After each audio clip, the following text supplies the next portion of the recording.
కాక మరి ఒకసారి కూడిన మీ అందరికీ ప్రభు పేరట నా నిండు వందనాలు తెలియజేస్తున్నాను. అందరికీ ప్రైజ్ ది లార్డ్. దేవునికి స్తోత్రం. దేవుని వాక్యం ధ్యానం చేసుకుందాం. హల్లెలూయా, హల్లెలూయా, హల్లెలూయా. క్రిస్మస్ రోజుల్లో మనమున్నాం.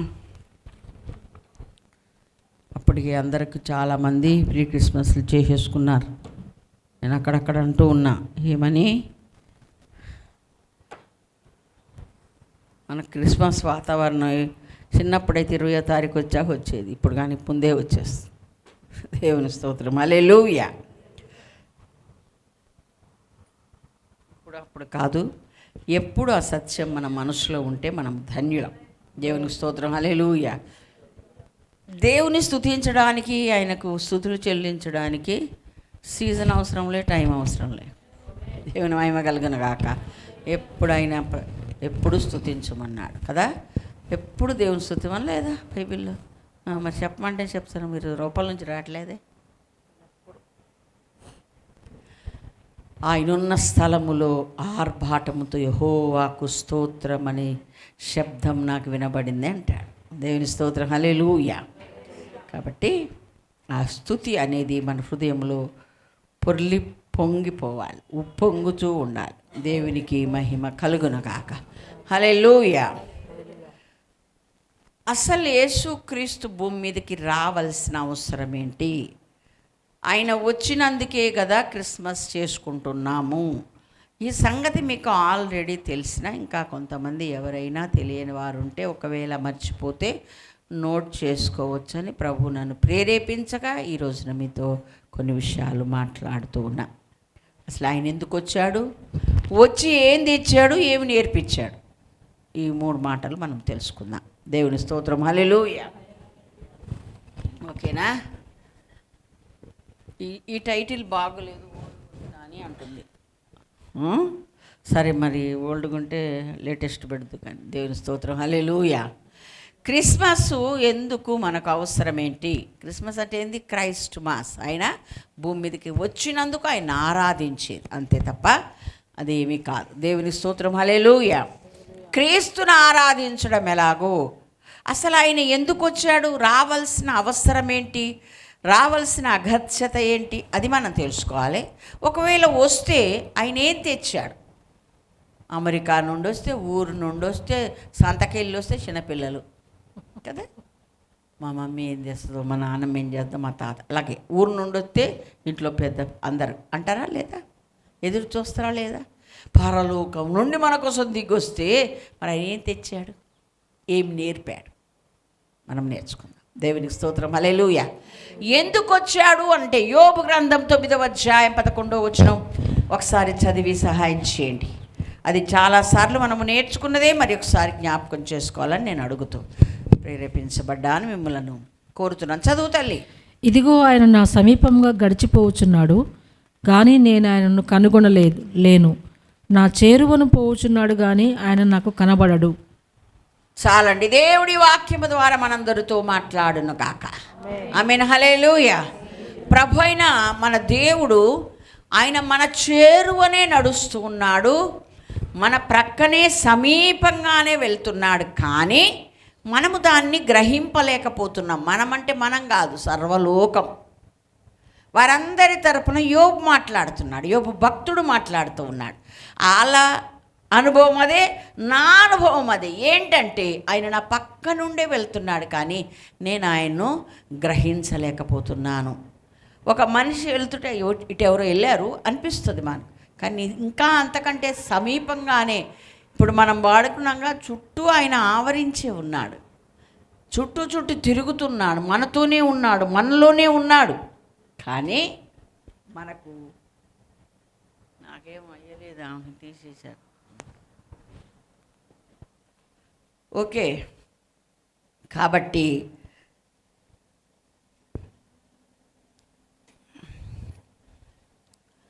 మన చేరువనే, నా చేరువనే పోతున్నా, నేను ఆయనను అర్థం చేసుకోలేకపోతున్నా, గుర్తుపట్టలేకపోతున్నా.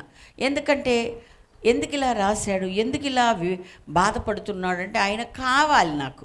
దేవుని స్తోత్రం, హల్లెలూయా. ఆ మాటనే 33లో అంటాడు, చదవండి.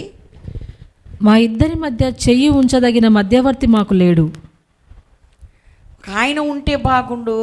ఒకవేళ నాకు అర్థం కావట్లేదేమో, ఆయన నా పక్క నుండి పోతున్నాడు, ఆ విషయం నాకు చెప్పి నా చేయి తీసుకెళ్ళి ఆయన చేతిలో పెట్టి, ఇదిగో ఈయన నీ కొరకు ఎదురు చూస్తున్నాడని ఇంకొక ఆయన నాకు కలిపితే బాగుండు, ఒక మధ్యవర్తి ఉంటే బాగుండు అని యోబు వేదన పడుతూ ఉన్నాడు.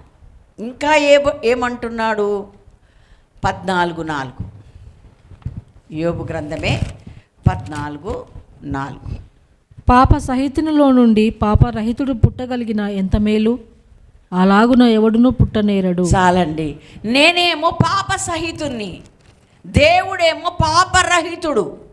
అయితే ఆ పాపరహితుడు ఈ పాప సహితుల నుండి పుడితే బాగుండు. అంటే ఈ క్రిస్మస్ జరగాలని, క్రిస్మస్ రావాలని ఎప్పుడో 100 ఏళ్ల క్రితం యోబు రాశాడు. దేవుడి స్తోత్రం. హల్లెలూయా, హల్లెలూయా. ఎంత భక్తుడు ఆయన! ఈ ప్రవక్త కాదు, కానీ దేవుడు అన్నాడు ఆయన నా సేవకుడు అని పిలిచాడు. గ్రంథములోనేమో యోబు భక్తుడు అని రాశారు కదా, ఆయననేమో ముద్దుగా నా సేవకుడు అని పిలిచాడు. దేవుని మహిమ కలుగునగాక. హల్లెలూయా. ఈయన కోరుకుంటున్నాడు. పాపరహితుడెవరు? ప్రభువైన యేసుక్రీస్తు దేవుడు. పాప సహితుడెవరు? మనిషి. ఒక మనిషిగా నేను ఆక్రందిస్తున్నా, నేను అరుగుతున్నా, నేను కోరుకుంటున్నా, నేను అర్థిస్తున్నా, ఆ పాప సహితునిలో నుండి పాపరహితుడు వస్తే బాగుండు అన్నాడు. దేవుని ప్రణాళికలు ఈయనకు తెలిసినట్టుగానే రాసి పెట్టాడండి. దేవునికి మహిమ కలుగునగాక. హల్లెలూయా. హృదయానుసారుడు ఏంటి అని ఎందుకన్నాడు దావీదునంటే, మనకు అది చదువుకోవడమే కానీ చాలామందికి అది పట్టదు. హృదయానుసారుడు అంటే ఎంత దగ్గరుంటే ఆయన హృదయంలోని ఆలోచన తెలవాలి, ఆయన మనస్సు ఏం కోరుకుంటుందో తెలియాలి, ఏ విషయమై ఆయన ఆరాటపడుతున్నాడో తెలియాలి కదా. అంటే దావీదుకు దేవునికి దగ్గరగా ఉండే అనుభవం ఉంది. దేవుని స్తోత్రం. హల్లెలూయా. దేవుడు ఎప్పుడు పక్షపాతి కాదు. ఎవరు ఆయనకు దగ్గరగా వస్తే ఆయన ఉద్దేశాలన్నీ వారికి తెలియజేసే మంచి దేవుడు మన దేవుడు. దేవునికి స్తోత్రం. హల్లెలూయా. కాబట్టి ఈ విధంగా అతను అర్థిస్తూ ఉండగా, అడుగుతూ ఉండగా, ఆశపడుతూ ఉండగా, ఎందుకని ఆయన రాలేడు? ఎందుకని ఆయన మనిషి దగ్గరికి రావచ్చు కదా అంటే రాలేడు. ఎందుకని? 1 తిమోతి 6:16 ప్రకారము సమీపింపరాని తేజస్సులో ఆయన మాత్రమే వసిస్తూ అమరత్వం కలిగి ఉన్నాడు మన దేవుడు. దేవునికి స్తోత్రం. హల్లెలూయా. కాబట్టి ఎవరు ఆయన దగ్గరికి ఎవరు రాలేరు, ఆయనే మనిషి దగ్గరికి రావాలి కదా. ఒకవేళ ముఖ్యమంత్రి రావాలనుకుంటే ఆయన షెడ్యూల్ ఖరారు చేస్తాడు, వచ్చేస్తాడు. కానీ మనం వెళ్ళగలమా? మనం వెళ్ళలేము కదా. ఒక మనిషి దగ్గరకే ఇంత రూల్స్, ఇంత విధానం ఉంటే దేవాతి దేవుడు, మహిమలో నివసిస్తున్న దేవుడు ఎలాగా భూమి మీదకి రాగలడు? రాలేడు. అయితే వస్తే బాగుండు అని మానవుడు ఆశపడ్డాడు గనక, ఆ ఆర్తిని, ఆ దాహార్తిని, ఆ ఆశను, అపేక్షను ఎరిగాడు గనక ఒక దినమున కాలము, గలతీ పత్రికలో ఉంటుంది 1:4 దేవుడు మన కోసం దిగి వచ్చాడు అని. మన తండ్రి అయిన దేవుని చిత్త ప్రకారము క్రీస్తు మనలను ప్రస్తుతపు దుష్టకాలంలో నుండి విమోచింపవలనని మన పాపముల నిమిత్తము తన్ను తాను అప్పగించుకొనెను. కాలము సంపూర్ణమైనప్పుడు స్త్రీ ఎందుకు పుట్టాడంటారు కదమ్మా, అది ఎక్కడ? 4:4 బిడ్డ. అయితే కాలము పరిపూర్ణమైనప్పుడు దేవుడు తన కుమారుని పంపెను. ఆయన స్త్రీ యందు పుట్టి మనము దత్తపుత్రులము కావాలనని ధర్మశాస్త్రమునకు లోబడి ఉన్న వారిని విమోచించుటకై ధర్మశాస్త్రమునకు లోబడిన వాడాయను. చాలండి. కాలము సమీపమైనప్పుడు, సంపూర్ణమైనప్పుడు ఆయన స్త్రీ యందు పుట్టి ఆయన నరావతారిగా భూమి మీదకి వచ్చాడు. దీనికి ఈయన పుట్టుకకు ముందు అనేక మంది ప్రవక్తలు ప్రవచించారండి. ఓకేనా? యోబు గ్రంథంలో యోబు ఏమో ఆశపడినట్టు, ఆ రోజు కొరకు ఎదురు చూచినట్లు, అలా ఉంటే బాగుండు అని కోరుకున్నట్లు, ఒక మధ్యవర్తి ఉండి మనకి ఈ సంఘటన జరిగించి ఆయన కలిపితే బాగుండు. పెద్దవాళ్ళ దగ్గరికి వెళ్ళాలంటే, ఒకరికొకరిని కలపాలంటే ఒక మధ్యవర్తి తప్పకుండా అవసరం. అందుకనే క్రీస్తు యేసు నరుడు అని 1 తిమోతి 2:5 రాశాడు. పాపికి దేవునికి మధ్యవర్తిగా వచ్చినవాడు, విమోచించడానికి వచ్చినవాడు, రక్షించడానికి వచ్చినవాడు ఎవరు అంటే క్రీస్తు యేసు నరుడు. మీరు బైబిల్ చూస్తున్నారు తల్లి? తర్వాత మీరు యూట్యూబ్లో కూడా చూసుకోవచ్చు. కాబట్టి ఆ క్రీస్తు యేసు నరుడు ఎలా రావాలి? సమీపింపరాని తేజస్సులో నివసించేవాడు, అమరత్వం కలిగిన వాడై ఉండగా ఆయన మహిమనంతా తగ్గించుకొని రావాలి. ఏ చీమయ్యో ఏదో ఒక జంతువయ్యో వచ్చారంట కొంతమంది. మరి మనతో మాట్లాడతారా? చీమతో నువ్వు మాట్లాడావు ఎప్పుడన్నా? ఇంకొక జంతువుతో ఎప్పుడు మాట్లాడావా? నీతో నాతో మాట్లాడి నన్ను రక్షించాలంటే ఈ నరుడే కావాలి. నేను అంటాను, అన్ని జనుల మధ్య స్వార్థ ప్రకటించినప్పుడు ఎవరికైనా యాక్సిడెంట్ అయ్యి రక్తమంతా పోయి హాస్పిటల్లో వేస్తే డాక్టర్స్ బ్లడ్ ఎక్కించాలి అంటే దొడ్డిలో చాలా గొర్రెలు ఉన్నాయి, ఒక గొర్రె కోసుకొచ్చుకొస్తారా? ఇంకో దానికి వస్తా? ఏ రక్తమైన పనికి వస్తా? లేదు. మళ్ళీ ఆ మానవుడిదైన పవిత్రమైన పరిశుద్ధ మంచి రక్తం కావాలి. రోగాలతో ఉన్న రక్తము ఎక్కించరు కదా. అందుకనే పరిశుద్ధుడైన దేవుడు ఈ పాపి అయిన వాడిని రక్షించడానికి భూమి మీదకి రావాల్సి వచ్చింది. ఈ సంగతి అంతా మనకు తెలుసు. యేషయా ప్రవచించాడు, మీకా ప్రవచించాడు. యేషయా ఏం ప్రవచించాడు? నేర్పిస్తారమ్మా? క్రిస్మస్ అప్పుడు పిల్లలకు నేర్పించారా? ఆల్రెడీ సండే స్కూల్ పిల్లలకి ఇవి కంటతో చేయాలి. ఏమని? ఏలయనగా నో యేషయా ప్రవచించిన ప్రవచనం ఏమని?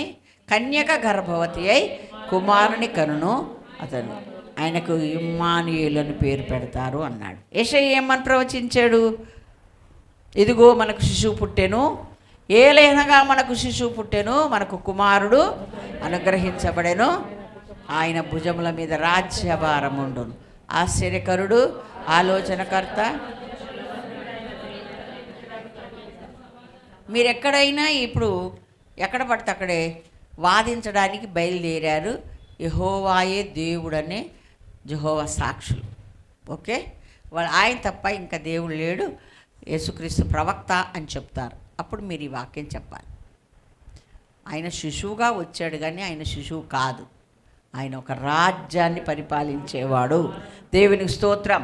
ఆయన భుజముల మీద రాజ్యభారం, ఆయన ఆశ్చర్యకరుడు, ఆలోచనకర్త. ఇవన్నీ పెద్దోళ్ళు చేస్తారా, చిన్నోళ్ళు చేస్తారా? ఇవన్నీ దేవుళ్ళకు ఉంటాయా, శిశువులకు ఉంటాయా? కాదు, ఆయన దేవుడే. నిత్యుడగు సమాధాన కర్త అని, అధిపతి అని ఆయనకు పేరు పెట్టారు. ఇదంతా చదివి ఆయనే శిశువుగా వచ్చాడు. అలా రాకుంటే మన మధ్యలోకి ఆయన రాలేడు. డైరెక్ట్ ఆ ప్రభావముతో, ఆ వెలుగుతో, ఆ తేజస్సుతో దిగొచ్చాడు అనుకో, ఇంటాక మనం ఉండం. అది ఆయనకు తెలియదా? తెలుసు కదా. అందుకే తన మహిమనంతా తగ్గించుకొని ఒక బాలుడుగా, శిశువుడుగా వచ్చాడు. దేవునికి మహిమ కలుగునగాక. ఒకడే 3 మేకులు బీక్కలేనాడని ఒకడు హేళన చేస్తున్నాడు నా దేవుణ్ణి. ఒకడేమో ఎక్కడ గతి లేదా, ఆ పశువుల పాకలో ఎందుకు పుట్టాలంటాడు. రాజగృహంలో పుడితే అందరూ దర్శించలేరు. పశువుల పాకలో పుడితే రాజు మొదలుకొని సామాన్యుడికి కూడా ఎలా చేయడానికి అవకాశం ఉంటుంది. ఆయన చాలా చాలా జ్ఞానవంతుడు కనుక, ఆయన జ్ఞానము మితి లేదు కనుక ఆయనకు తెలుసు నేను అందరి వాడను, అందుబాటులోకి వచ్చాను అని. దేవునికి మహిమ కలుగునగాక. అసలు అవతారము అనే మాటకే అర్థము అందరివాడు, అందుబాటులోకి రావడము అని. దేవునికి స్తోత్రం, హల్లెలూయా. ఆయన సామాన్యుడిగా నరులతో కలిసిపోయి నరుల మధ్య జీవిస్తూ ఆ పరలోక వైభవాన్ని గురించి, అక్కడున్న శాశ్వతమైన నిత్య జీవాన్ని గురించి, ఆ యొక్క గొప్పతనాన్ని గురించి, ఆ దేవాది దేవుడి యొక్క ఔన్నత్యం గురించి చెప్పడానికి వచ్చాడు. దేవునికి స్తోత్రం, హల్లెలూయా. ఈ సత్యం ఎరగనని కళ్ళు తెరవబడిన మూర్ఖులు, అవివేకులు ఏదేదో మాట్లాడుతుంటారు. వాటి మాటలు మనం పట్టించుకోక్కరలేదు. 3వ అధ్యాయం రోమాపత్రిక 11:12లో ఏముంది?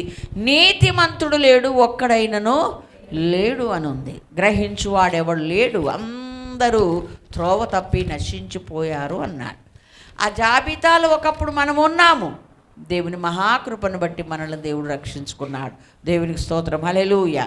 అలాగే రోమా 3:23 అందరూ పాపము చేసి దేవుడిని గ్రహించు మహిమను పొందలేకపోతున్నారు.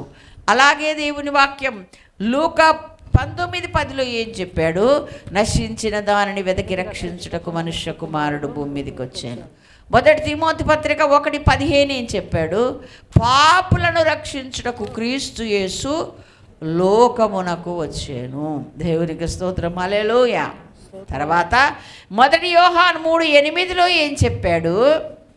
ఆయన అపవాది క్రియలను లయపరచుటకే ప్రభు అయిన యేసుక్రీస్తు భూమి మీదకి నరావతారిగా వచ్చాడు. దేవునికి స్తోత్రం, హల్లెలూయా, హల్లెలూయా.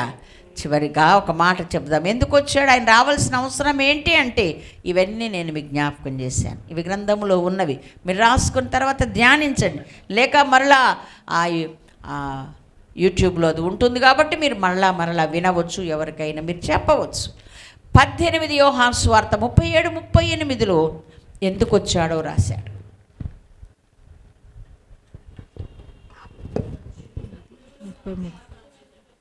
అమ్మా 17 సత్యమును గూర్చి సాక్ష్యమిచ్చుటకు వచ్చాడు.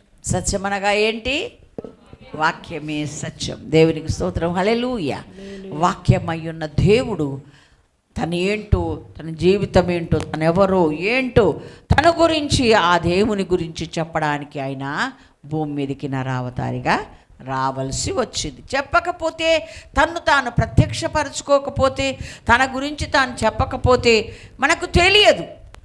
ఓకే, మనుషుల మధ్యలో నివసించే ఒక మనిషి ఉంటే ఆయన ఎంత గొప్పవాడో ఇంకొకరు ఎవరైనా చెప్పొచ్చు, వాళ్ళ మధ్యలోనే ఉంటున్నాడు కాబట్టి.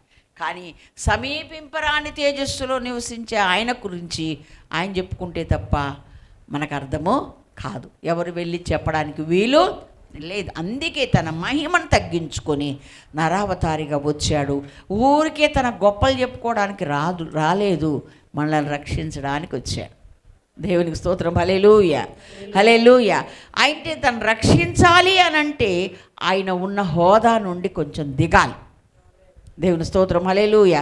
నేను చాలాసార్లు మీకు జ్ఞాపకం చేశాను, చేస్తుంటాను. ఏమని? రోడ్డు పక్కన ఎవడన్నా యాక్సిడెంట్ అయి పడిపోతే నీవు బైక్ మీద వెళ్తున్నావో, ఆటోలో వెళ్తున్నావో, రిక్షాలో వెళ్తున్నావో, కారులో వెళ్తున్నావో, అయ్యో పాపం అని నీవు ఇంట్లో కూర్చుంటే అడిగి బాగా అవ్వదు. నీకు జాలి కనికరం ఏమైనా ఉంటే నీవున్న వాహనం మీదకి వెళ్ళి దిగాలి.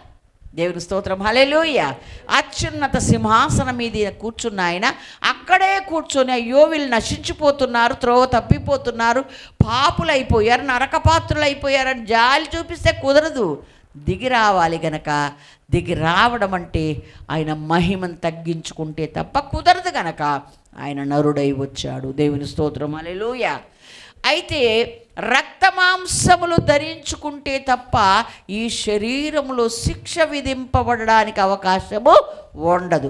అందుకే మహిమ దేహంతో రాకుండా ఎలా వచ్చాడు?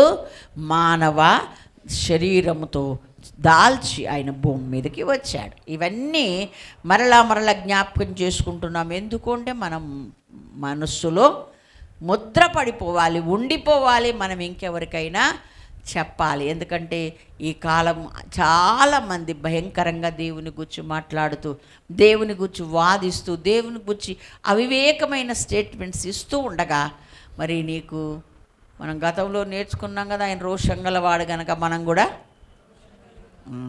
ఆయన పక్షంగా నీకు రోషం. మీ మమ్మీని, మీ డాడీని, ఇంకా లేకపోతే ఇంకెవరినైనా తిట్టి వేస్ట్ మనుషులు అన్నారు అనుకో, మీకు ఏమనిపిస్తుంది? కోపం వస్తుంది. నీకేం తెలుసా ఇట్రా అని చెప్తాం మనం, లేకపోతే తెలుసుకొని మాట్లాడని మా నాన్న ఇలాగా, మా మమ్మీ ఇలాగా, మా యొక్క ఇలా. అలాగే మన దేవుణ్ణి అంటుంటే మనం ఊరుకోకుండా వాళ్ళకి మంచిగా కొట్టి చెప్పొద్దు. రోషం ఉండాలి కానీ కొట్టి చెప్పొద్దు. సాధు అయిన మృదువైన సాత్వికముతో సమాధానం చెప్పమని. దేవుని స్తోత్రం. హల్లెలూయా, హల్లెలూయా. కాబట్టి ఎందుకు ఆయన వచ్చాడు అంటే మనల్ని రక్షించడానికే వచ్చాడు, పాపులను రక్షించడానికి వచ్చాడు, సాతానుకి లయం చేయడానికి వచ్చాడు. దేవుని స్తోత్రం. హల్లెలూయా. త్రోవ తప్పి తిరుగుతున్న వారిని, మహిమను పోగొట్టుకున్న వారిని ఆ మహిమనంతా ఇవ్వడానికి వచ్చాడు. విలాప వాక్యములు 5:16 ఒప్పుకుంటున్నారు ఏమని?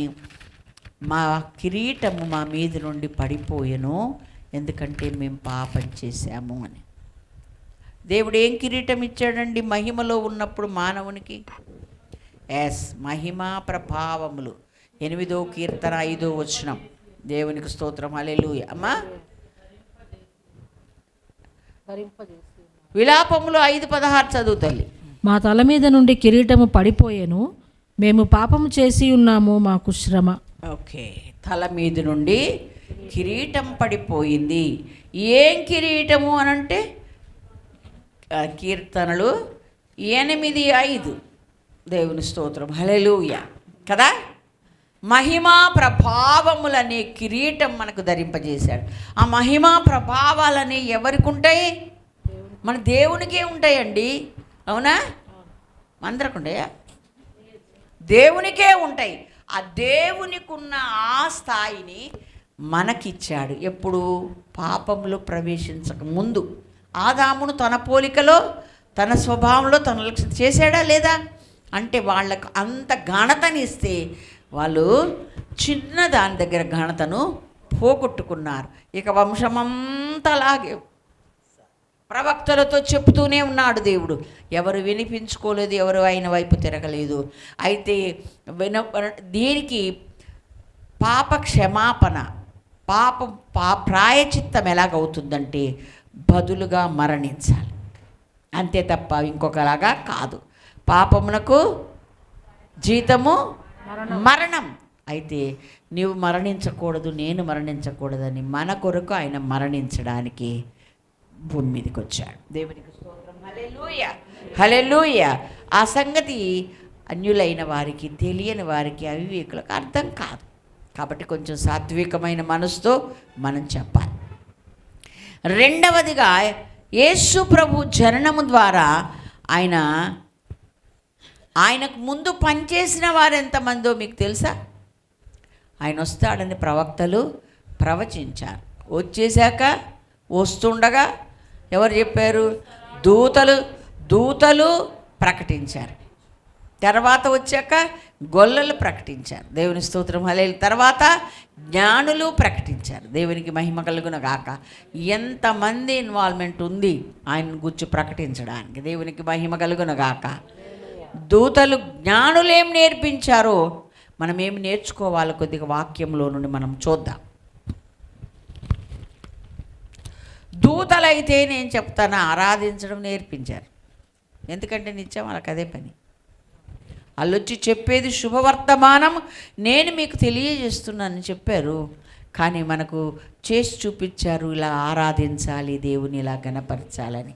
జ్ఞానులు కూడా విలువైనవి దేవునికి అర్పించి దేవుణ్ణి ఆరాధించినట్లుగా, పూజించినట్లుగా వాక్యం సెలవిస్తూ ఉంది. దేవునికి స్తోత్రం. హల్లెలూయా.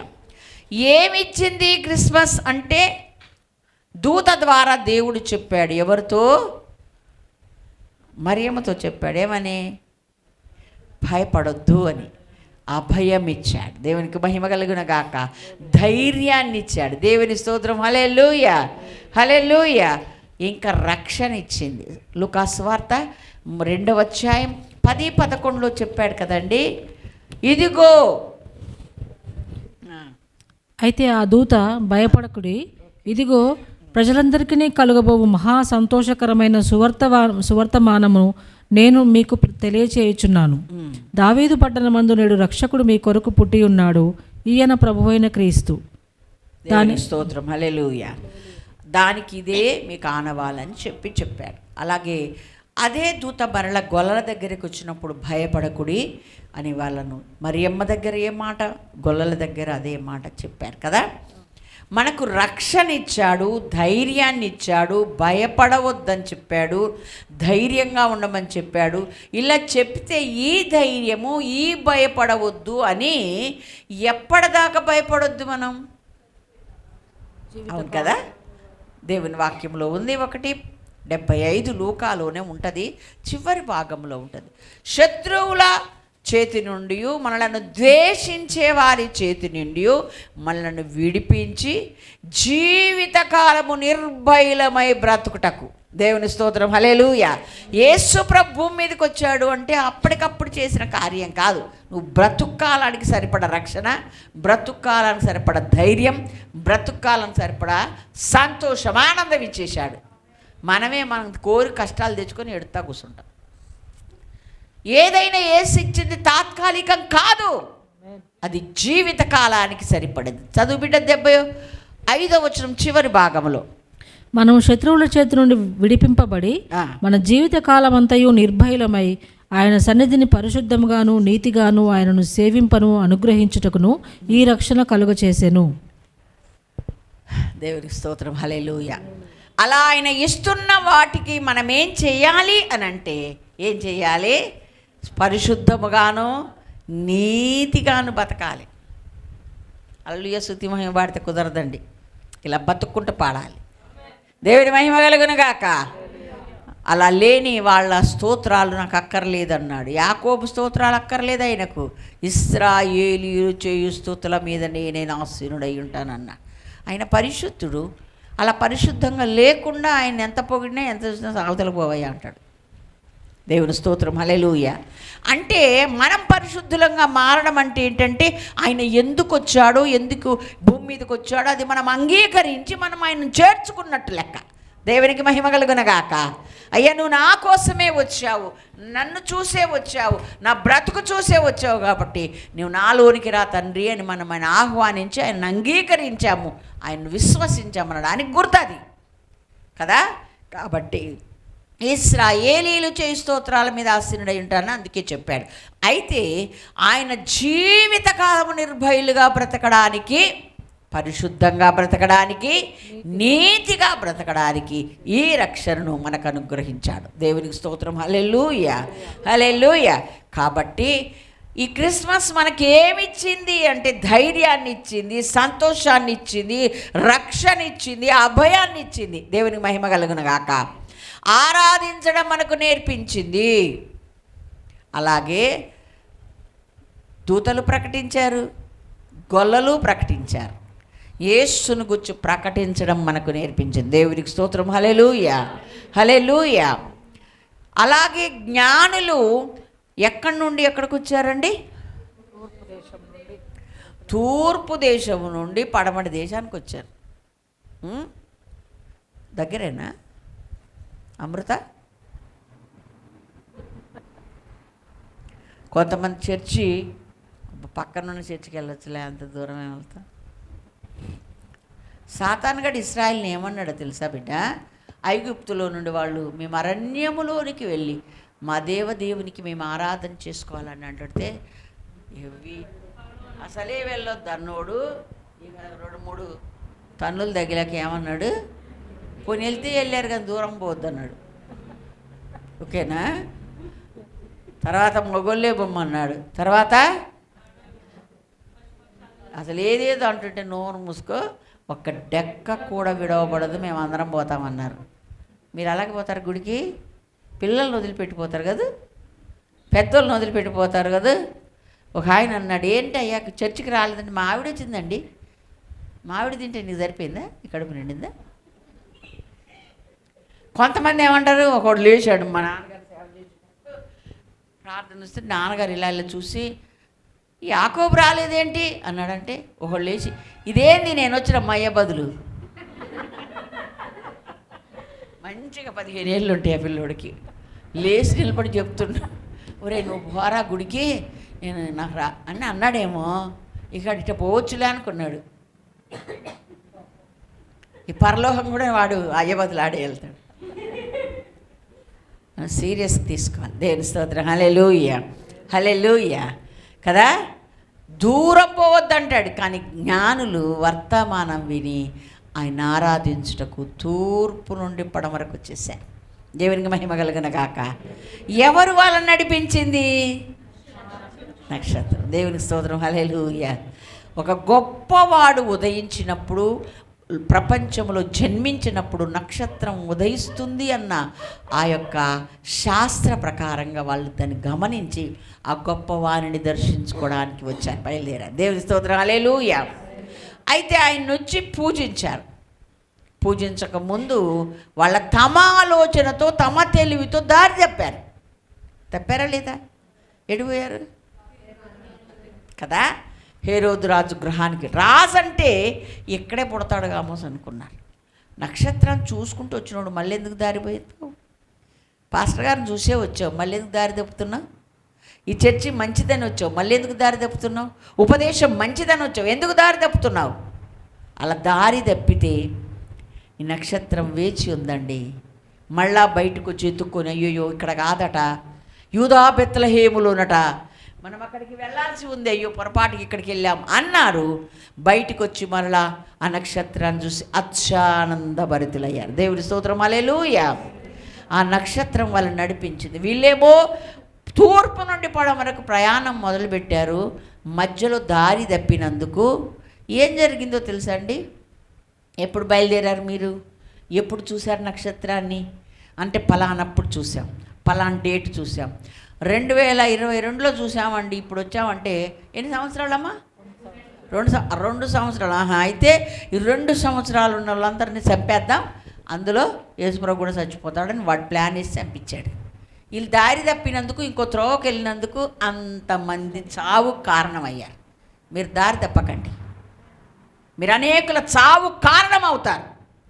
ఒక మంచి ఉపదేశానికి మీరు లోబడితే ఆ ఉపదేశాన్ని అనుసరించి అలాగే ప్రవర్తించండి. దేవునికి మహిమ కలుగునగాక. హల్లెలూయా. నక్షత్రములు దేవుని సంఘాలకు, దేవుని దూతలకు సాదృశ్యం. మనమందరము కూడా ఎవరు బుద్ధిమంతులవుతారో వారు ఆకాశ మండలి నక్షత్రాలను పోలి ఉంటారు అన్నాడు. దేవునికి మహిమ కలుగునగాక. దారి చూపిస్తున్న వాళ్ళని, దిశ నిర్దేశం చేస్తున్న వాళ్ళను మనం ఎప్పటికీ విస్మరించకూడదు. వాళ్ళని విడిచిపెట్టి సొంత దారి ఎత్తుకుంటే నీకు నష్టమే, అనేకులకు నష్టమే కదా. కొద్దిసేపు గలిబిలి పడ్డారు, కొద్దిసేపు బాధపడ్డారు. అయినా నక్షత్రం వేచి ఉండుట వలన చక్కని మరలా జ్ఞానోదయం కలిగి మరలా తను నడిపించినట్లుగా వెళ్ళారు. ప్రభువును చూడగలిగారు, ప్రభుకు నమస్కరించగలిగారు, ప్రభును ఆరాధించగలిగారు. దేవునికి స్తోత్రం. హల్లెలూయా. ఎక్కడి దాకా వచ్చి ఆగిందండి ఆ నక్షత్రం? ఆయన ఉన్న ఇంటి మీదికి వచ్చింది. దేవుని స్తోత్రం. హల్లెలూయా. నిజంగా దేవుణ్ణి చూపించడానికే ఉద్భవించిన నక్షత్రం అయితే ఆయన దగ్గరికే నడిపిస్తుంది, కానీ ఇంటింటికి నడిపించదండి. సీరియస్గా తీసుకోండి, నేను చెప్తున్నా. ఎక్కడికి నడిపించాలి మనం ఎవరినైనా? ఆయన దగ్గరికి నడిపించాలి. దేవునికి మహిమ కలుగును గాక. ఆయన ఉండు స్థలములో మనం కూడా ఉండాలి గనక ఆయన ఉన్న చోటుకే మనం రావాలి. దేవునికి స్తోత్రం. హల్లెలూయా. ఆ నక్షత్ర జ్ఞానులు వచ్చారు, అత్యానందభరితులయ్యారు. దేని చూసి అత్యానందభరితులయ్యారండి? చదవండి పోని. నో, ఎస్, నక్షత్రాన్ని చూసి. ఎందుకంటే ఆ దారి వదిలిపెట్టే మేము ఆందోళన పడ్డాం, కొద్దిసేపు మేము త్రోవ తప్పాం, బాధపడ్డాం, అయ్యయ్యో అని చెప్పి మరలా మాకు త్రోవ చూపించుటకు వేచి ఉన్న ఈ నక్షత్రాన్ని బట్టి అత్యానందభరితులయ్యారు. దేవునికి మహిమ కలుగునగాక. మత్తయి సువార్త 2వ అధ్యాయం 10వ వచనం 11వ వచనంలో ఆ మాటలు మీకు కనపడతాయి. కాబట్టి వాళ్ళు అత్యానందభరితులై ఇంటిలోనికి వెళ్ళి, ఓకే, శిశువుని చూశారు, మరియమ్మని చూశారు, యోసేపుని చూశారు. ఎవరిని పూజించారు? ఆర్సీఎంలకు చెప్దాం. దేవుని మహిమ కలుగునుగా. అవునా కాదా? ఈ రెఫరెన్స్ చదవండి మీరు. బైబిల్లో ఉందా లేదా? ఎవరిని పూజించాలి? పూజకు అర్హుడెవరు? ఆరాధనకు అర్హుడెవరు? యేసయ్యే. చూశారు, చూడకూడదని ఏం లేదు, కానీ పూజించేది మాత్రం నమస్కారం పెట్టవచ్చు, వందనాలు చెప్పొచ్చు, అంతవరకే. కానీ పూజించదు. దేవుని స్తోత్రం, హల్లెలూయా. కాబట్టి ఈ సత్యాలు మనం ఎరిగి ఉంటే ఎరగని వారికి, తెలియని వారికి బోధించడానికి మరలా ఈ సత్యాలు దేవుడు మనకు జ్ఞాపకం చేస్తున్నాడు. దేవునికి స్తోత్రం, హల్లెలూయా. అమ్మ బైబిల్ చదువు తల్లి అని ఒక లూథరన్ చర్చికి వెళ్ళే అమ్మాయికి చెప్పాను, నువ్వు చదువు, ఆమెకు చాలా శ్రమల్లో ఉంది. ఒకరు నన్ను తీసుకెళ్ళారు వాళ్ళ కొరకు ప్రార్థించమని. సరే, నేను అక్కడికి వెళ్ళి ప్రార్థన చేయడానికి వెళ్ళాను. అలా అడుగుతున్నాను, బైబిల్ చదువుతున్నా బిడ్డ, మీరు బైబిల్ చదవండి అని అంటే చదవట్లేదని. సరే అయితే నువ్వు మత్తయి సువార్త మొదలుపెట్టి బిడ్డ, పాత నిబంధన ఇప్పుడు నీకు అర్థం కాదులే, అసలే నీకు చదివే రాదు కదా, చదవట్లేదు కదా నువ్వు అన్న. ఇక భర్త అయితే చాలా భయంకరమైన మొండి అనమాట. ఓకే అన్న, ఆమెతో బాబుతో చెప్పాను. అంటే ఆమె మత్తయి సువార్తలో ఏముందండి, క్రిస్మసేగా అంతా అంతే. అంటే నువ్వు క్రిస్మస్కే బైబిల్ తీసి ఉంటావు బిడ్డ అన్న. రెండో అధ్యాయంకి వచ్చేసరికి మొదటి అధ్యాయంకి వచ్చే క్రిస్మస్ గురించే ఉందిగా. ఇక అంతకాడికే క్రిస్మస్కే గుడికి వెళ్ళి వాళ్ళు చెప్తుంటే తీసి చూసింది అంతే. అంటే కొంచెం కంగు తిన్నది. అయినా నేను అన్నాను, బాధపడద్దు బిడ్డ, నీకు తెలియక చదవలేదు, ఇప్పుడు చదువు అన్నా. మరలా నాకు ఫోన్ చేసి చెప్తామ్మా, నువ్వు చెప్పిన కాంచి చదువుతున్నా. ఆమె ఏంటంటే అవి ఎక్స్పైర్ అయిన మందులని వేసుకుంది, చచ్చిపోయేది బతికింది. కొంచెం మైండ్ దెబ్బతిన్నది. దేవుని మహాకృప చేత ప్రార్థన ద్వారా స్వస్థత కలిగింది. దేవుని స్తోత్రం, హల్లెలూయా. అలా క్రమక్రమంగా ఇప్పుడు చక్కగా బైబిల్ చదువుకోవడం, దేవుని స్తుతించడం నేర్చుకుంది. దేవునికి మహిమ కలుగును గాక, హల్లెలూయా. త్రోవ తప్పిన వారికి మనము ఏం చేయాలా? వేచి ఉండి ఆగి త్రోవలోకి నడిపించాలి. మనమే వాళ్ళ వెనకాల పడి పోకూడదు, మనమే త్రోవ తప్పకూడదు. దేవునికి మహిమ కలుగును గాక, హల్లెలూయా. కాబట్టి ప్రభువును ప్రకటించడానికి అనేకులు కారణమైతే నీవు కూడా ఒక కారణం అవ్వాలి అని ప్రభు ఈరోజు మనకు చెప్తున్నాడు. దూతలు చెప్పినట్లుగా చెప్తావు, గొల్లలు ప్రకటించినట్టుగా ప్రకటిస్తావు, జ్ఞానులను సైతము నడిపించిన నక్షత్రములాగా నీవు ఉంటావు. నీవు ఆలోచించుకొని ప్రభువు మనకు నేర్పిస్తూ ఉన్నాడు. దేవునికి స్తోత్రం, హల్లెలూయా, హల్లెలూయా. మరి ఏమి నేర్పిస్తుంది ఇంకా అంటే, ప్రభువును మనం ఒక్కసారి ధ్యానం చేస్తే మనకు ఆయన తగ్గింపును నేర్పిస్తుంది, ఆయన విధేయతను నేర్పిస్తుంది. దేవునికి స్తోత్రం, హల్లెలూయా.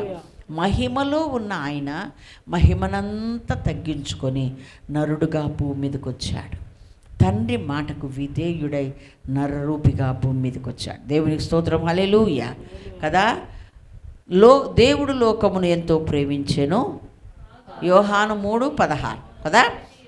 తన ఏకైక కుమారుని, జనతైక కుమారుని, అద్వితీయ కుమారుని, అంటే రెండవ వాడు లేడని అర్థం. అద్వితీయ అంటే రెండవ వాడు లేడు. అద్వితీయ కుమారుని ఆయన మన కోసం ఆయన ఇచ్చాడు. దేవునికి స్తోత్రం, హల్లెలూయా. సంతోష సమాధానాలు మాత్రమే కాదు, మనకు కుమారుణ్ణి దేవుడు ఇచ్చాడు. దేవునికి మహిమ కలుగునగాక. కుమారుడేమో ప్రాణం ఇచ్చాడు. ఆ ప్రాణం ఇవ్వడానికి తండ్రికి లోబడ్డాడు, విధేయత కలిగి వచ్చాడు. దేవునికి స్తోత్రం, హల్లెలూయా. తగ్గింపును మనకు నేర్పిస్తుంది. ఆయన మరణం పొందినందున ఆయన త్యాగాన్ని మనకు గుర్తు చేస్తుంది. దేవునికి స్తోత్రం, హల్లెలూయా. మనకు విధేయత ఉండాలి, తగ్గింపు స్వభావం ఉండాలి, అలాగే త్యాగం కూడా ఉండాలి. దేవుని స్తోత్రం, హల్లెలూయా. ఏది త్యాగం చేయం, కొంచెం కష్టపడాలి కూడా కదండి. ఏమండి మాటలండి, ఎక్కడి నుంచి అక్కడికి రావాలంటే ఎంత సమయాన్ని, ఎంత మరి కష్టాన్ని వాళ్ళు దేవుని కొరకు అప్పగించారు. ఎవరు? జ్ఞానులు కదండి. 2 years నడిచి రావాలంటే మాటలా, ఆ నడిచి వచ్చిన వాళ్ళంతా మళ్ళీ సమయం ఇచ్చినట్టే వాళ్ళు శ్రమపడ్డారు ప్రభు కొరకు కదా. అలాగే ఇక్కడికి వచ్చి జోబులు తడుముకోలే, దేవుడి దగ్గరకు వచ్చి అరే ఏం తెచ్చుకోలేదేంటి మనం అన్నారా? ఓకే, ఏం చేశారు? అక్కడే సిద్ధపడ్డారు, అక్కడే తమ పెట్టెలు విప్పి ఇచ్చారంటే ఆ పెట్టెలు వాళ్ళ వెంట తెచ్చుకున్నారు. దేవునికి స్తోత్రం, హల్లెలూయా. అంటే ప్రభువును ఆరాధించడానికి వెళ్ళేటప్పుడు మంచి సిద్ధపాటుతో వెళ్ళాలి. దేవునికి మహిమ కలుగునగాక. అంత ఘనుడైన దేవునికి మనం ఏమివ్వాలి? ముందే ఆ ఘనుడికి మనము ఘనంగా అర్పించాలి అన్న ఆలోచనతో మనం వెళ్ళాలి. అప్పుడు వచ్చి చేతులు తడుపుకొని 100% తడుపుకొని ఎంతో కొంత వేసిపోయే వాళ్ళు కొంతమంది ఉన్నారు. మనం అలా లేము, ఉండకూడదు. దేవునికి స్తోత్రం, హల్లెలూయా. మనము ఘనుడైన దేవునికి ఘనంగానే మనల్ని మనం అర్పించుకోవాలి. అలాగే మన అర్పణలు కూడా మనము చెల్లించాలి అని క్రిస్మస్ మనకు నేర్పిస్తూ ఉంది. దేవునికి స్తోత్రం, హల్లెలూయా, హల్లెలూయా. మనం ఆయన ఇవ్వడము నేర్పించాడు. దేవదేవుడు కుమారుని ఇచ్చాడు కదా, కుమారుని ప్రాణం ఇచ్చాడు కదా, మనం కూడా ఇవ్వడము నేర్చుకోవాలి. ఈ క్రిస్మస్సే పేదలకు బీదలకు ఏదైనా ఇవ్వడానికి సరి అయిన అవకాశం. భోజనం పెడతావా, వస్త్రాలు ఇస్తావా, స్వెటర్లు కొనిస్తావా, దుప్పట్లు కొనిస్తావా, ఎన్ని బట్టలైనా నాకే సాలదంటావా? నీ ఇష్టం, నీ ఇష్టం. ఓకే, నాకు ఎవరైనా వస్త్రాలు పెడితే అంతకుముందు 2 సార్లు 3 సార్లు కట్టుకుని ఇంకా ఊరుకో ఇచ్చేస్తా. ఇంకా ఇవ్వడానికి పక్కకు పెడతా. ఎందుకు? దేవుడు నాకు ఇచ్చాడు కదా. దేవునికి మహిమ కలుగునుగాక. కాబట్టి ఇవ్వడం మన ధర్మం. కొంతమంది ఇచ్చారు నా కళ్ళ ముందే, అమ్మా ఇరా, మరి నన్ను ఎప్పుడైనా చూసిందే నా పని వాళ్ళకి ఇవ్వడం. ఇచ్చింది ఓ చీర, మొత్తం ఇప్పి చూసింది, అన్ని రంధ్రాలే. అమ్మా నువ్వు ఉంచుకో అని ఆడబడేసిపోయింది. ఇప్పుడు నా ముందు ఘనత వస్తుంది అనుకుంది, కానీ నా ముందు ఇన్సల్ట్ అయిపోయింది ఆమె. నేను నా కళ్ళతో చూశానండి, ఉత్తి మాటలు చెప్పట్లేదు. ఎందుకండి ఎందుకు ఇవ్వాలి? అది పనికిరాంది. కొంతమంది పనికిరాంది కూడా పెడతారండి. వద్దు. ఎవరికన్నా ఇచ్చినా షాప్ వాళ్ళు అంటాడు, పెట్టుడు చీరలా అండి మీకు, పెట్టుడు చూపించనంటే, పెట్టుడు కాదు కట్టుడు చీరలు చూపించంట. నేను అది పెట్టడానికే, అది పెట్టడానికే బిడ్డ. నేను కట్టుకోలేదు, వాళ్ళు ఎట్ట కట్టుకుంటారు? పోనీ ఒక మంచి ఖరీదు, పోనీ నేను మెత్తే కట్టుకుంటా. కొంచెం పిల్లలు కట్టుకునేలా ఉన్నా కొంచెం మంచిగా ఉండాలి కదా. అలాగేలాగా సరేలే అమ్మగారు అని ఇస్తారు వాళ్ళు. దేవుని స్తోత్రం, హల్లెలూయా, హల్లెలూయా. దేవుడు ఇలాంటి నేర్పలేదండి భేదాలు కదా. చక్కగా ఘనంగా దేవునికి ఇచ్చేది, ఎవరికైనా ఇచ్చేది దేవుడు మెచ్చేదిగా ఉండాలి. దేవునికి మహిమ కలుగునగాక. దేవుడు మెచ్చనివి కొన్ని ఉన్నాయి, దేవుడు అసహించుకునే కొన్ని ఉన్నాయి. ఇదిగో అమ్మగారు పిల్లల కంటత నేర్పించేస్తుంది. అవన్నీ కూడా మనం కూడా నేర్చుకోవాలి. ఏది అసహించుకుంటాడు, ఏది మెచ్చడు, అది నీ కంటతొచ్చి నీ బుర్రలో తిరుగుతుంటే అవి చేయకుండా మనం అవుతాం. దేవునికి మహిమ కలుగునుగాక, హల్లెలూయా. కాబట్టి ఈ విషయాలన్నీ క్రిస్మస్ మనకు నేర్పిస్తూ ఉంది. పండగ చేసుకుంటే, పండగ అంటే బట్టలు కొనుక్కోవడం, ఇల్లు శుభ్రం చేసుకోవడం, రంగులు వేసుకోవడం తల్లి, తర్వాత మంచి భోజనం తినడం, వంటలు వండుకోవడం. నేను కూడా చేశాను అవన్నీ, కానీ నేను కూడా చేశాను. కానీ అన్నిటికంటే ముఖ్యంగా దేవునికి ప్రాధాన్యత ఇవ్వడం నేర్చుకున్నా, నేర్పించా. దేవునికి మహిమ కలుగునగాక. తప్పకుండా బీదలకు వస్త్రాలు పంచిపెట్టాం, భోజనం పంచిపెట్టాం, పళ్ళు పంచిపెట్టాం. ఏది మా చేతనైతే అప్పటి పరిస్థితిని బట్టి దేవుని మహిమ కొరకు మేము చెయ్యగలిగాం. దేవునికి స్తోత్రం, హల్లెలూయా. కనుక దేవుడు ప్రాణమే ఇస్తే కనీసం కొన్ని బట్టలు ఇయ్యలేమా? మనం ప్రాణమే ఇస్తే కొంచెం మంచి భోజనం పెట్టలేమా? నేను ధైర్యంగా చెప్తాను, నా కోడళ్ళకు కూడా ఎప్పుడు చెప్తూ ఉంటా, నా పక్క వాళ్ళకు వేడి వేడి అన్నం వాళ్ళ కోసమే నేను ముందు వండి, వాళ్ళకి నేను వేడి వేడి అన్నం కూర వండి పెడితే ఆ అన్న గిన్నె పట్టుకొని, అమ్మ ఇంత వేడిగా ఉంది మీరు తిన్నారా అమ్మ? నేను తింటే మిగిలింది ఇచ్చినట్టు అవుతుంది బిడ్డ. నీకు ముందిచ్చి నేను తర్వాత తింటా. దేవునికి మహిమ కలుగునగాక. నీకోసమే నేను ఎక్కువ బియ్యం పోసి ఎక్కువ నేను వండాను. దేవునికి స్తోత్రం, హల్లెలూయా.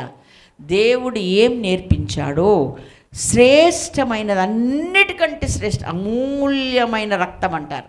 అంటే వెలకట్టలేని రక్తం నీకు ఆయన ఇస్తే, నిన్ను కొంటే, నిన్ను ఒక మనిషిగా చేస్తే, నిన్ను పరిశుద్ధురాలుగా మార్చితే, నువ్వేమో నాసిరకమైన పనులు చేస్తే దేవుడికి సంతోషమవుతుందా బిడ్డ? అవ్వదు. కాబట్టి అసలు మనం ఆలోచించుకుందాం. పండగ చేసుకోవడం కాదు, పండగ మనకు ఏం తెచ్చిందో నీకు తెలియాలి, ఏం నేర్పిందో తెలియాలి. దేవునికి మహిమ కలుగునగాక, హల్లెలూయా. ఏమి ఇస్తావో, ఆయన ఏమి ఇచ్చాడో మనం ఏమి ఇస్తున్నామో అది కూడా మనము గ్రహించాలి. దేవునికి మహిమ కలుగును గాక. హల్లెలూయా. కాబట్టి మనం చాలా జాగ్రత్తగా ఆలోచించాలి. దేవుడు తనతో ఉండడానికే మన పాపి అయిన మానవుల కొరకు ఆయన పాపి అయ్యాడు. ఆయన శాపగ్రాహి అయ్యాడు. బైబిల్ ఉందా లేదా? మీరు బైబిల్ చదువుతున్నారా? మన కోసమైన పాపం అయ్యాడండి, మన కోసమైన శాపగ్రాహి అయ్యాడు. ఆ శాపమంతా ఆయన మీద వేసుకున్నాడు. మరి ఆయనతో ఉండాలని మనం ఆశపడితే, ఆయన గుణలక్షణాలు అలవర్చుకోకపోతే, భూమి మీద అవి కనపరచకపోతే ఎలా? ఆయన వెళ్ళిపోయాడు, ఇవన్నీ మీరు ప్రతినిధులుగా నాకు భూమి మీద బతకండి అని చెప్పిపోయాడు. సమస్త జనులను మీరు శిష్యులుగా చేయండి అని చెప్పిపోయాడు. నువ్వు శిష్యుడుగా మారావా? అసలు నువ్వు మారితే, నువ్వు ఆయన బిడ్డవైతే అనేకులను ఆయన యొద్దకు నడిపింది. ఆ డ్యూటీ నీది. ఓకేనా? దేవుడు మనకు ఉద్యోగం ఇచ్చాడు, ఐశ్వర్యం ఇచ్చాడు, ఆరోగ్యం ఇచ్చాడు. దేవుని స్తోత్రం అని చెప్పి ఖాళీ కూర్చోవడానికి కాదు, అనేకులను ఆయన దగ్గరికి మనము నడిపించాల్సి ఉంది. ఈ ప్రేమను వారి పట్ల చూపించాల్సి ఉంది. సాత్వికముతో, అవివేక అజ్ఞానంగైన వారికి సాత్వికముతో, మృదువైన మాటలతో వాళ్ళకి సమాధానం చెప్పాల్సి ఉంది. దేవునికి స్తోత్రం. హల్లెలూయా, హల్లెలూయా. కాబట్టి దేవుడు ఏం చేశాడో, ఎందుకు వచ్చాడో, ఏమి నేర్చుకుంటున్నామో మరలా మనం అది మన ప్రజలకు కూడా కనపరచాలి. మన ఎదుట ఆయన ఏ విధంగా కనపరచబడ్డాడు భూమి మీద, మనం కూడా అలాగే ఉండాలి. దేవునికి స్తోత్రం. హల్లెలూయా. తిట్టినవాడిని తిట్టలే, కుట్టినవాడిని కొట్టలే. దేవుడు ద్వేషించలే, ప్రేమించాడు. మనం కూడా అంతే. దేవునికి స్తోత్రం. హల్లెలూయా. దేవునికి మహిమ కలుగును గాక. హల్లెలూయా. కాబట్టి ఈ విషయాలన్నీ కూడా మనం గుర్తుపెట్టుకుందాం. గుర్తుపెట్టుకొని ఆ చొప్పున మనము నడుచుకుంటే మనము ధన్యులమవుతాం. క్రిస్మస్ మన జీవితంలో నిజంగా అవన్నీ చేసినాడే నిజమైన క్రిస్మస్. దేవుని మహిమ కలుగును గాక. హల్లెలూయా, హల్లెలూయా. కొంతమంది వాళ్ళే సంబరపడిపోతారు. వాళ్ళ సంతోషంలో ఎవ్వరు పాలు పొందరు. దేవుడు చెప్పాడండి, మీ సంతోషంలో తప్పకుండా లేవీయులు ఉండవలెను అని చెప్పాడు. ఉన్నారా లేవీయులు? ఉంటే ధన్యులు. దేవునికి మహిమ కలుగునగాక. హల్లెలూయా. ఇవన్నీ బైబిల్ చెప్తుందండి. దేవుడు నేర్పించాడు, అవి నేర్పించడానికే వచ్చాడండి. దేవునికి మహిమ కలుగునగాక. మత్తయి 11:28-30 ఏం చెప్పిందండి? ప్రయాసపడి భారం మోసుకొనుచున్న సమస్తమైన వారలారా మీరు నా యొద్దకు రండి, నేను మీకు విశ్రాంతినిస్తాను. తర్వాత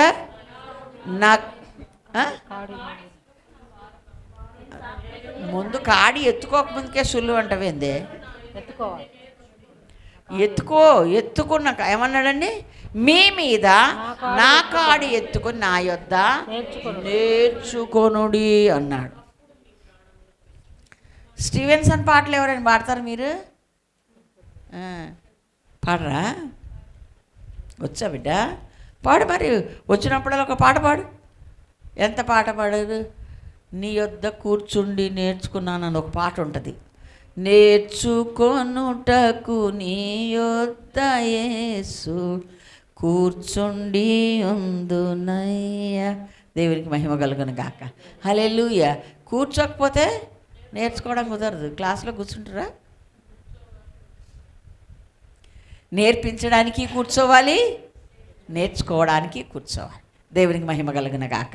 మాకంతా తెలుసు, మాకు వచ్చు, మేము నేర్చుకున్నా అంటే తెలిస్తే నేర్పించు, తెలియకపోతే నేర్చుకో.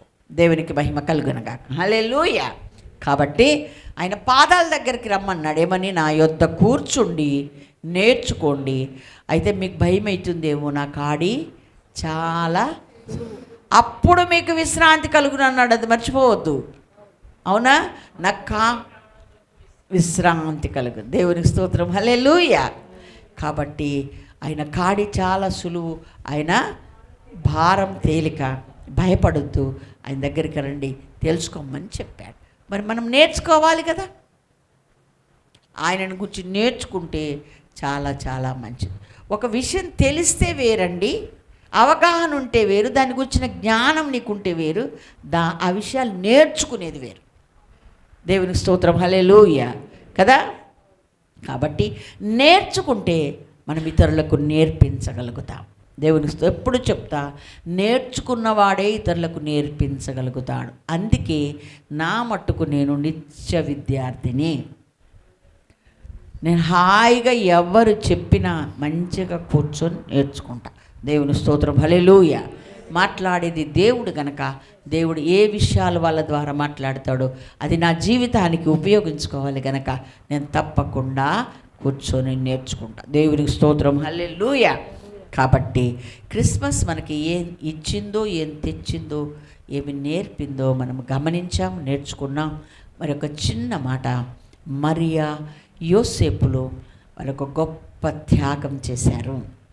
వారిద్దరు కూడా ఆ త్యాగం గనక చేయకపోతే యేసుక్రీస్తు ఇంకొకరిని ఎంచుకునేవాడే, కానీ ఆ ఘనత వారికి దక్కేది కాదు.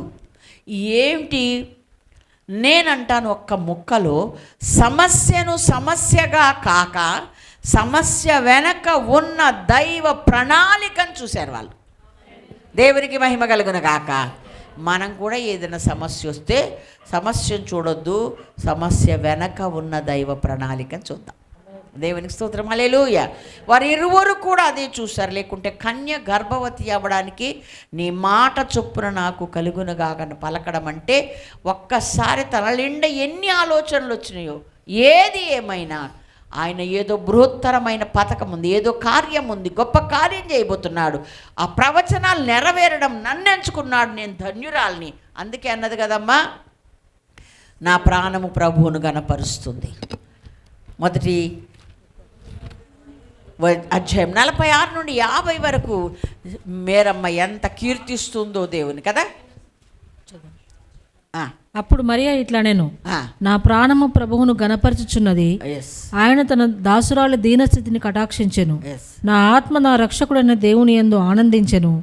సర్వశక్తిమంతుడు నాకు గొప్ప కార్యములు చేశాను గనుక ఇది మొదలుకొని అన్ని తరముల వారును నన్ను ధన్యురాలని అందురు.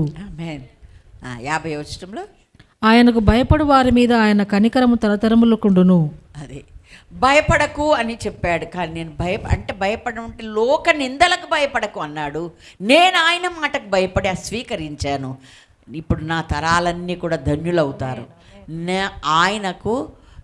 ఆయన నాకు ప్రభువు, నేను ఆయన బిడ్డను. ఆయన నాకు రక్షకుడు, నేను ఆయనకు దాసురాలను అని చెప్పింది. దేవుని స్తోత్రం, హల్లెలూయా. ఇది కూడా మీ ఫ్రెండ్స్ ఎవరైనా ఉంటే చెప్పండి వాళ్ళకి, మరియమ్మే ఇలాగంటే నువ్వేంటి మరియమ్మ భజన చేస్తున్నావు అని చెప్పు, ఏం పర్వాలేదు. దేవుని మహిమ కలుగును కాక, హల్లెలూయా.